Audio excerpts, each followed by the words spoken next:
এবার দিল্লি থেকে সরাসরি ঘোষণা দিয়ে আজ রাতের ফ্লাইটে ঢাকায় ফেরার ঘোষণা দিল সাবেক প্রধানমন্ত্রী শেখ হাসিনা। মহাবিপদে ভয়ে পদত্যাগ করল তারেক রহমান। এদিকে শেখ হাসিনায় আগামীর বৈধ প্রধানমন্ত্রী এমনটাই কিন্তু ঘোষণা দিয়েছেন মার্কিন প্রেসিডেন্ট ডোনাল্ড ট্রাম্প। তাহলে কি সত্যি আবারও দেশের দায়িত্ব ফিরে পেতে যাচ্ছে শেখ হাসিনার দল আওয়ামী লীগ এবং প্রধানমন্ত্রী হবে শেখ হাসিনা? এ সম্পর্কে কি বলছে গণমাধ্যম, বিস্তারিত আপনাদেরকে প্রমাণ সহকারে এই ভিডিওর মাধ্যমে দেখিয়ে দেবো, তাই না টেনে ভিডিওটা শেষ পর্যন্ত দেখতে থাকুন। আওয়ামী লীগ অনেক আগে থেকে কূটনীতিক তৎপরতা চালিয়ে যাচ্ছিল, সেই বিষয় নিয়ে আমি অনেকগুলো ভিডিওতে আলোচনা করেছি। অবশেষে 2 বছর পরে হলো সেগুলো প্রতিফলন ঘটতে শুরু করে দিয়েছে। বিশ্বের যতগুলো পরাশক্তি দেশ আছে আওয়ামী লীগের সাথে ভালো কূটনীতিক সম্পর্ক ছিল, আওয়ামী লীগ যখন ক্ষমতায় ছিল, তারা সকলে এখন আওয়ামী লীগের পাশে এসে দাঁড়াচ্ছে এবং শেখ হাসিনার পাশে এসে দাঁড়াচ্ছে। তারা কোনোভাবেই পছন্দ করছে না বাংলাদেশের বর্তমান সরকার যে একেবারে আমেরিকাপন্থী হয়ে গিয়েছে এবং বাংলাদেশকে আমেরিকা সম্পূর্ণরূপে নিয়ন্ত্রণ করার চেষ্টা করছে। বিশেষত ভারত এই বিষয়টা মোটেও ভালো চোখে দেখছে না, চীনও এই বিষয়টা মোটেও ভালো চোখে দেখছে না এবং আরেক পরাশক্তি রাশিয়াও এই বিষয়টা ভালোভাবে দেখছে না। সো শেখ হাসিনার ব্যাপারে এবং বাংলাদেশ আওয়ামী লীগের ব্যাপারে রাশিয়া, চীন এবং ভারত একেবারে একই সুতোয় গেঁথে গিয়েছে এবং বাংলাদেশের মধ্যে আবার বাংলাদেশ আওয়ামী লীগ এর রাজনীতি ফিরিয়ে আনার জন্য এবং শেখ হাসিনাকে বাংলাদেশে ফিরিয়ে আনার জন্য যত তৎপরতা শুরু করার সকল তৎপরতা অলরেডি এই 3টা দেশ শুরু করে দিয়েছে। সেই কারণেই আমি ভিডিওর থাম্বনেলের মধ্যে উল্লেখ করেছি বিশ্ব রাজনীতিতে শেখ হাসিনার বিজয়। এটা হওয়ারই কথা ছিল, কারণ সাউথ ব্লকের মধ্যে বাংলাদেশ হচ্ছে একটি গুরুত্বপূর্ণ দেশ। বাংলাদেশ যদি আমেরিকা সম্পূর্ণরূপে নিয়ন্ত্রণ করে ফেলে তাহলে কিন্তু ভারতের জন্য অনেক হুমকি আছে এবং চীনের জন্য হুমকি আছে। সাউথ ব্লকে আমেরিকার আধিপত্য বাড়া মানে ভারত এবং চীনের আধিপত্য একেবারে কমে যাওয়া এবং এই সাউথ ব্লকের মধ্যে জঙ্গিদের আস্ফালন বেড়ে যাওয়া। কারণ এই আমেরিকা নিজেরাই জঙ্গি তৈরি করে, আবার নিজেরাই জঙ্গি তৈরি করে যে দেশ তাদের কথা শুন না সে দেশের মধ্যে হামলা চালায়, তখন আবার বলে জঙ্গির আস্ফালন বেড়ে গিয়েছে, আমরা সেখানের মধ্যে মিশনে যেতে হবে, জঙ্গি দমন করতে হবে, সেটা বলে আবার সেই দেশে মিশনে আসে। মানে ডাবল স্ট্যান্ডার্ড খেলা খেলে আমেরিকা। চোরকে বলে চুরি করো, গৃহস্থকে বলে সজাগ থাকো। পৃথিবীর বিভিন্ন দেশে অনেক বড় বড় জঙ্গি সংগঠনের নাম উল্লেখ করেছিল আমেরিকা এক সময়। সে সকল জঙ্গি সংগঠনের কোনো অস্তিত্ব আছে? আমেরিকা নিজেদের স্বার্থের কারণে ওই সকল জঙ্গি সংগঠনগুলোকে তৈরি করেছিল, আবার যখন স্বার্থ শেষ হয়ে গিয়েছে তখন সেগুলো ভ্যানিশ হয়ে গিয়েছে। এই সকল বিষয়গুলো কিন্তু ভারত এবং চীন মাথায় রেখেই এখন কার্যক্রম ভিতরগতভাবে পরিচালনা করছে। রাশিয়া কিন্তু সম্পূর্ণরূপে বাংলাদেশ আওয়ামী লীগের রাজনীতি ফিরিয়ে আনার জন্য বাংলাদেশে সম্পূর্ণভাবে সমর্থন দিচ্ছে। এই 3 বলয় যদি আওয়ামী লীগ এবং শেখ হাসিনার ব্যাপারে 100% একমত হয়ে যায়, এই বিএনপি সরকার টেনে টুনে হয়তোবা 5টা বছর ক্ষমতায় থাকলো, পরবর্তী নির্বাচনে 100% আওয়ামী লীগ ক্ষমতায় চলে আসবে। শেখ হাসিনা সেই কারণে কনফিডেন্স দিয়ে বলছে যে আরেকটি নির্বাচন হবে আগামীতে, সেই নির্বাচনে আওয়ামী লীগ ক্ষমতায় আসবে এবং আমি 6 মাসের মধ্যে বাংলাদেশে ফিরে আসছি। শেখ হাসিনার কাছে এত কনফিডেন্সের উৎস হচ্ছে এই ব্যাপারগুলো, কারণ বাংলাদেশের মানুষও কোনোভাবেই দেশ বিরোধী যে চুক্তি হয়েছে আমেরিকার সাথে সেটা কোনোভাবে সমর্থন করছে না এবং সেই বিষয়টাকে কোনোভাবে বাংলাদেশের মানুষ সমর্থন কখনোই করবে না। এবং বিএনপির মধ্যে এই বিষয়টা নিয়ে দ্বিধাদ্বন্দ্ব চলছে। জামাতও এখন দায়সারা কথাবার্তা বলছে, তারা বলছে ডক্টর ইউনূস যখন এই চুক্তি আমেরিকার সাথে করে তখন আমরা মনোসমর্থন দিই নেই, কারণ জামাত এখন সেফ সাইডে চলে যাওয়ার চেষ্টা করছে। এখন সম্পূর্ণ দায়ভার বিএনপির কাঁধে এসে পড়েছে। বিএনপি যদি এই চুক্তি বাতিল না করে বাংলাদেশের জনগণ বাধ্য হবে রাজপথে নামতে এবং বিএনপি সরকারের পতন করতে, কারণ বিএনপি দেশ ঠিকভাবে পরিচালনা করতে পারছে না। হামের টিকা না পেয়ে এতগুলো যে বাচ্চা শিশু মারা গিয়েছে, যারা এর জন্য দায় তাদেরকে বিচারের আওতায় আনছে না। দেশের বাজারের মধ্যে গেলে দ্রব্যমূল্যের দাম বৃদ্ধি, কারেন্ট থাকে না, জ্বালানি তেলের দাম বৃদ্ধি, স্বাস্থ্য খাতের অবস্থা খারাপ, সকল সেক্টর ধ্বংস হয়ে যাচ্ছে। সেদিকে কোনো খেয়াল নাই, এদিকে বাংলাদেশটাকে আমেরিকার হাতে তুলে দিচ্ছে এবং সেই চুক্তিও বাতিল করছে না জনগণ এই চুক্তির বিরোধিতা করার পরেও। এবং বাংলাদেশের যত রাজনৈতিক দল আছে সকলে এই চুক্তির বিরোধিতা করছে এবং বিএনপির মধ্যে অনেক রাজনৈতিক ব্যক্তি আছে তারাও এই চুক্তির বিরোধিতা করার পরেও গুটি কয়েক মানুষের সুবিধার জন্য, গুটি কয়েক মানুষ ক্ষমতায় থাকার জন্য আমেরিকার সাথে এই চুক্তি অব্যাহত রাখবে। সেটা কিন্তু এই প্রধানমন্ত্রী তারেক জিয়ার তথ্য উপদেষ্টা জাহিদুর রহমান ক্লিয়ার করেছে। আমেরিকা যদি মাইন্ড করে চুক্তি বাতিল করলে, আরে ভাই আমাদের দেশ বিক্রি করে কি আমরা আমেরিকাকে খুশি করবো? আমেরিকা মাইন্ড করলো কি না করলো কি, আমরা দেশের মানুষের জন্য রাজনীতি করি, আমরা বাংলাদেশের মানুষের কথা আগে চিন্তা করতে হবে। আমরা যদি এই চুক্তি বাতিল না করি, এই চুক্তি বহাল থাকে, তাহলে 100 থেকে 200 বছরের গোলামির ফান্দে পড়ে যাবে বাংলাদেশ, কোনোভাবে এখান থেকে বাহির হতে পারবে না। এটা কিন্তু ভয়ঙ্কর একটা চুক্তি। সম্পূর্ণরূপে বাংলাদেশ আমেরিকার কোলে চলে যাবে। আমেরিকা যে $29 মিলিয়ন যে ব্যয় করেছে ডিপ স্টেট শেখ হাসিনা পতনের পিছনে, সেই টাকা কি সুদে আসলে উসুল করবে না? তার থেকেও 10 গুণ 20 গুণ টাকা বাংলাদেশ থেকে উসুল করে নিয়ে যাবে। আমেরিকা কি এমনি ওই টাকা ইনভেস্ট করে শেখ হাসিনার পতন ঘটিয়েছে? বাংলাদেশটাকে পুরা চুষে খেয়ে ফেলবে। বাংলাদেশটাকে মিডল ইস্টে যেভাবে ইসরায়েলকে ব্যবহার করে অন্যান্য দেশকে চাপে রাখার জন্য বাংলাদেশটাকে সেভাবে ব্যবহার করবে এই সাউথ ব্লকের যত প্রভাবশালী দেশ আছে তাদেরকে প্রেসারে রাখার জন্য।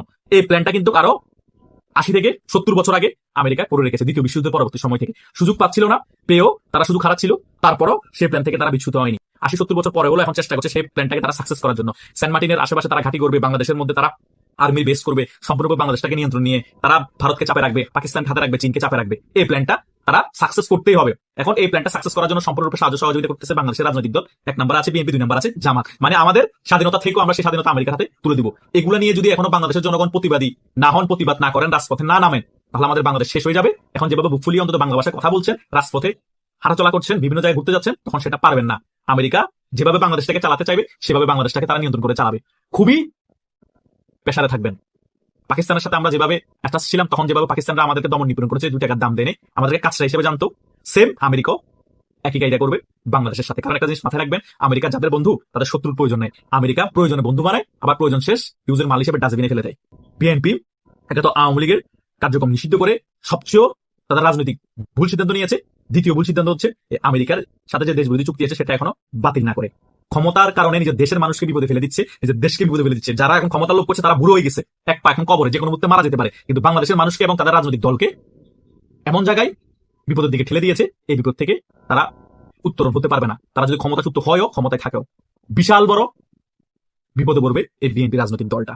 হয়তোবা 30-40 বছরের জন্য তারা বাংলাদেশ আর কখনো ক্ষমতায় না আসতে পারে। এরকম পরিস্থিতি আগামীতে ঘটবে, আমি বলে যাচ্ছি। লিখে রাখেন আপনারা, এই ভিডিওটা তো থেকে যাবে, আমি মরে গেল, বাস্তবতা মিলিয়ে নিয়েন। কারণ পৃথিবীতে কোনো রাজনৈতিক দল টানা 100 থেকে 200 বছর ক্ষমতায় থাকতে পারে না। পতন অনিবার্য। সো বিএনপির পতন খুব তাড়াতাড়ি হবে। আওয়ামী লীগের মতো 16 বছর দেশ শাসন করতে পারবে না। বিএনপি সাংগঠনিকভাবে আওয়ামী লীগের মতো তো শক্ত না, বুঝতে পেরেছেন? খুব তাড়াতাড়ি অচিরেই বিএনপির পতন হবে। বাংলাদেশের মানুষই বিএনপি পতন করবে, আওয়ামী লীগ পতন করা লাগবে না। Just wait and see. রণতরী ভারত ও চীনের কপালে চিন্তার ভাঁজ, ভূ রাজনীতির নতুন সমীকরণ। গত কয়েকদিন যাবৎ এমন একটি খবর আন্তর্জাতিক বা বাইরের কিছু গণমাধ্যমে ভেসে বেড়াচ্ছে যে বাংলাদেশ অন্যান্য যে চুক্তি তো করেছেই, প্রতিনিয়ত চুক্তি করছে, বিশেষ করে মার্কিন যুক্তরাষ্ট্র আর বাংলাদেশ এখন চুক্তির মধ্যে আছে। বাণিজ্য চুক্তি, বোয়িং বিমান চুক্তি, গত পরশু জ্বালানি বিষয়ে MOU স্বাক্ষরিত হয়েছে। এই গণমাধ্যমগুলো বলছে যে খুব শীঘ্রই বাংলাদেশ এবং মার্কিন যুক্তরাষ্ট্র সামরিক চুক্তি করতে যাচ্ছে, যে সামরিক চুক্তির আওতায় মার্কিন নৌবাহিনী বাংলাদেশে বঙ্গোপসাগরে নোঙর করবে। যার কারণে প্রশ্ন আসছে যে দক্ষিণ এশিয়ার ভূ রাজনীতিতে কি এক বিশাল ভূমিকম্প ঘটতে যাচ্ছে নাকি? যে বঙ্গোপসাগর এতদিন ভারত আর চীনের দাপটের ক্ষেত্র ছিল, সেখানে এবার সরাসরি প্রবেশ করছে সুপার পাওয়ার আমেরিকা। হ্যাঁ, ঠিকই শুনেছেন, যুক্তরাষ্ট্র এবং বাংলাদেশ এমন কিছু প্রতিরক্ষা চুক্তিতে সই করতে যাচ্ছে যা এই অঞ্চলের পুরো শক্তির ভারসাম্য বদলে দিতে পারে। কেন মার্কিন নৌবাহিনী বাংলাদেশের বন্দরে নোঙর করতে চাইছে? কেন ভারত ও চীন এতে উদ্বিগ্ন? আর শেখ হাসিনার সেই চাঞ্চল্যকর দাবি কি সত্য হতে যাচ্ছে? আপনারা জানেন শেখ হাসিনা কি দাবি করেছিলেন, মার্কিন অবস্থান নিয়ে কি বলেছিলেন। চলুন আমরা আলাপটা শুরু করি। সাম্প্রতিক ঘটনাবলী বলছে যে যুক্তরাষ্ট্র ও বাংলাদেশ প্রতিরক্ষা চুক্তির চূড়ান্ত পর্যায়ে রয়েছে। এই চুক্তির ফলে মার্কিন নৌবাহিনীর যুদ্ধ জাহাজগুলো এখন সরাসরি বঙ্গোপসাগরে মোতায়েন করা যাবে। কিন্তু তারা সেখানে আসলে কি করবে? চুক্তি অনুযায়ী মার্কিন নৌবাহিনীর জাহাজগুলো বাংলাদেশের বন্দর অবাধে ব্যবহার করবার সুযোগ পাবে। বিশেষ করে রক্ষণাবেক্ষণ, জ্বালানি সংগ্রহ এবং রসদ সরবরাহের জন্য চট্টগ্রাম এবং মাতারবাড়ি বন্দর অত্যন্ত গুরুত্বপূর্ণ ভূমিকা পালন করতে যাচ্ছে। এখন প্রশ্ন হলো, হঠাৎ কেন এই ঘনিষ্ঠতা? আপনারা জানেন মাত্র কয়েকদিন আগে, আজকে আমরা যে মুহূর্তে কথা বলছি, আজকে 16 মে, গত 5 থেকে 7 মে 2026 তারিখে মার্কিন বাণিজ্য প্রতিনিধি দলের USTR এর একটি উচ্চ পর্যায়ের প্রতিনিধি দল ঢাকা সফর করেছে। সেখানে তারা দুই দেশের মধ্যে স্বাক্ষরিত সেই রেসিপ্রোকাল ট্রেড এগ্রিমেন্ট বা ART, যেটি ফেব্রুয়ারি 9 তারিখে স্বাক্ষরিত হয়েছিল, সেই ART বাস্তবায়নের বিষয়ে আলোচনা করেছে। এটি কেবল সামরিক চুক্তি নয়, এর পেছনে রয়েছে বিশাল অর্থনৈতিক স্বার্থ। এই খবরটি ভারতের জন্য কেন মাথা ব্যথার কারণ? কারণ ভারত ঐতিহাসিকভাবে বঙ্গোপসাগরে নিজেদের আধিপত্য বজায় রেখেছে। ভারতের বিশাল উপকূল রেখা এবং সেখানে একটি পারমাণবিক সাবমেরিন ঘাঁটি সহ অসংখ্য নৌঘাঁটি রয়েছে। ঐতিহাসিকভাবে বাংলাদেশের নৌবাহিনীর সাথে ভারতের একটি ভারসাম্যপূর্ণ সম্পর্ক ছিল, কিন্তু এখন আমেরিকার প্রবেশ এই সম্পর্ক উলটপালট করে দিচ্ছে। অন্যদিকে চীনের কথা ভাবুন। বাংলাদেশের সামরিক সরঞ্জামের প্রায় 70% আসে চীন থেকে। বন্দর অবকাঠামো উন্নয়নেও চীনের বিশাল বিনিয়োগ রয়েছে। এখন আমেরিকা যদি বাংলাদেশে ঘাঁটি বা লজিস্টিক সাপোর্ট পায়, তবে চীনের স্ট্রিং অফ পার্লস নীতি বড় চ্যালেঞ্জের মুখে পড়বে। কয়েক দশক ধরে বঙ্গোপসাগর বড় কোনো নৌ প্রতিযোগিতা বা সংঘাত থেকে দূরে ছিল, কিন্তু এখন পরিস্থিতি দ্রুত বদলে যাচ্ছে। অনেকে ভাবছেন এটি কি শুধু যুদ্ধের প্রস্তুতি? না, গত ফেব্রুয়ারিতে চূড়ান্ত হওয়া একটি চুক্তিতে বাংলাদেশ এবং মার্কিন যুক্তরাষ্ট্রের মধ্যে কিছু আদান প্রদানের বিষয় স্বাক্ষরিত হয়েছে। এই স্বাক্ষরিত চুক্তির মধ্যে বাংলাদেশের স্বার্থ লঙ্ঘিত হয়েছে, মার্কিন যুক্তরাষ্ট্রের স্বার্থ রক্ষা করা হয়েছে। এটি একটি দীর্ঘমেয়াদী 15 বছরের পরিকল্পনার অংশ। এই চুক্তির ফলে বাংলাদেশ আমেরিকা থেকে আরও বেশি প্রতিরক্ষা সরঞ্জাম, কৃষি পণ্য এবং রাসায়নিক আমদানি করবে। অর্থাৎ ব্যবসা এবং প্রতিরক্ষা এই দুটোকে একই সুতোয় গেঁথেছে ওয়াশিংটন। এই আলোচনাটির গভীরে যেতে হলে আমাদের বারবার ফিরতে হবে বাংলাদেশের সাবেক প্রধানমন্ত্রী শেখ হাসিনার কাছেই। শেখ হাসিনার একটি দাবি মনে করতেই হবে। তিনি দাবি করেছিলেন আমেরিকা তাকে বঙ্গোপসাগরের সেন্ট মার্টিন দ্বীপে সামরিক ঘাঁটি করার জন্য চাপ দিচ্ছিল। তার ভাষ্যমতে এই দ্বীপে ঘাঁটি করতে না দেওয়ার কারণেই তাকে ক্ষমতা থেকে সরতে হয়েছে। যদিও আমেরিকা এই দাবিকে বরাবরই মিথ্যা বলে উড়িয়ে দিয়েছে, তবে বর্তমান চুক্তিগুলো বিশ্লেষণ করলে দেখা যায় সেন্ট মার্টিন না হলেও বাংলাদেশের মূল ভূখণ্ডের বন্দরগুলো ব্যবহার করে আমেরিকা ঠিকই ইন্দো প্যাসিফিক অঞ্চলে তাদের প্রভাব বিস্তারের লক্ষ্য পূরণ করছে। বঙ্গোপসাগর এখন আর কেবল মাছ ধরার বা সাধারণ বাণিজ্যের জায়গা নয়, এটি এখন বিশ্ব শক্তির দাবার বোর্ড। ভারত, চীন এবং আমেরিকা তিনটি পক্ষই এখন বাংলাদেশকে ঘিরে তাদের চাল দিচ্ছে।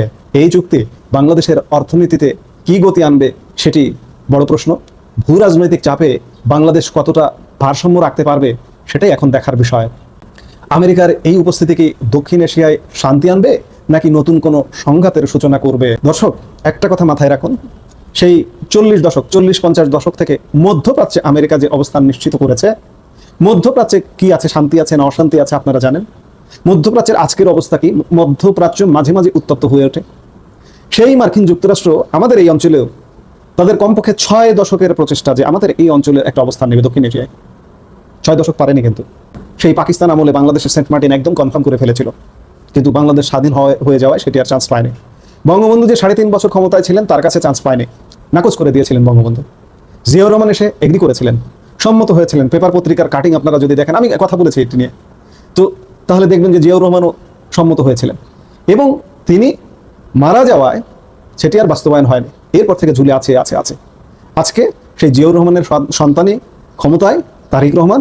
আজকে মার্কিন যুক্তরাষ্ট্র আবারও সুযোগ পেয়েছে, চান্স পেয়েছে। আওয়ামী লীগকে পতন করার পর থেকে চান্স পেয়েছে।